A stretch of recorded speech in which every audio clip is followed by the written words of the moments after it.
Hello. Hello. কিরে বোমকো, কোথায় আছিস? এই ঘরে বসে আছি রে। বল কি বলছিস? ওই জন্যই তোকে বোমকো বলা হয়। হ্যাঁ, তুই তো বড় তিসমার খান না। থ্যাংক ইউ টিস মার্কার বলার জন্য। ও তো ছোট থেকেই আছি রে। এটা আর বলতে হবে না, বেশি পাকামি না মেরে বল কি হয়েছে, কি জন্য ফোন করেছিস? হাগা পেয়েছে তাই হাগছি, তুই জলদি আয়, আমার ধুইয়ে দিবি। ও আচ্ছা, গা পেয়েছে। দাঁড়া, তারের ব্রাশটা নিয়ে যাচ্ছি, যেভাবে ফোন দেখ ঘষি দিছি। আরে রাগ করছিস কেন? ঘরে বসি পাকামি না মেরে জলদি আয়, দেখা কর, কিছু কথা আছে। হ্যাঁ, ন্যাক হয়েছে, আর মস্কা মারতে হবে না। দাঁড়া আসছি। আর একটা কথা বলছি, বিরাজ আনার দরকার নাই, হাতে করে হয়ে যাবে ধোয়া। দেখলে কোথায় কোথায় কোথায় ধুতে হবে বলছিল না? খুল ধুয়ে দিচ্ছি দাঁড়া।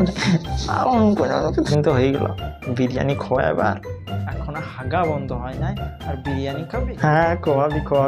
পকেট আমার খালি, তুই কি খেতে চাস গালি? আরে হোক না আমাদের পকেট খালি, আশরফকে ডাক, এবার না দিলে দেবো গালি। আমারও তো খালি, তো কাকে এবার বললি বল? তুই কি জানিস না কার এবার দেওয়ার পালি? দাঁড়া ফোন লাগাই মালটাকে। ফোন লাগাবার দরকার নাই, ওই দেখ মালটা আসছে। ও আসছে, দাঁড়া।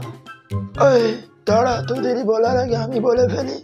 আজ কন্ট্রোলের চাল বেচে মা আমাকে 20 টাকা দিয়েছে। আমার কাছে মাত্র 20 টাকা আছে, বিরিয়ানি খাওয়ার একদম জিদ করবি না। কি বলবো আর তুই খেয়ে কি বলবো? চ এবার চাটাই খেয়ে আসি। চ তাহলে চাটাই খেয়ে আসি। এই পকেটে থাকো 20 টাকা আর 500 টাকা, দুটোরই মূল্য তখনই পাওয়া যায় তখন বন্ধুরা সাথে থাকে। চা খাও আর বিরিয়ানি খাও, চাইবে খাও, বন্ধুরা যেন পাশে থাকে। ধন্যবাদ।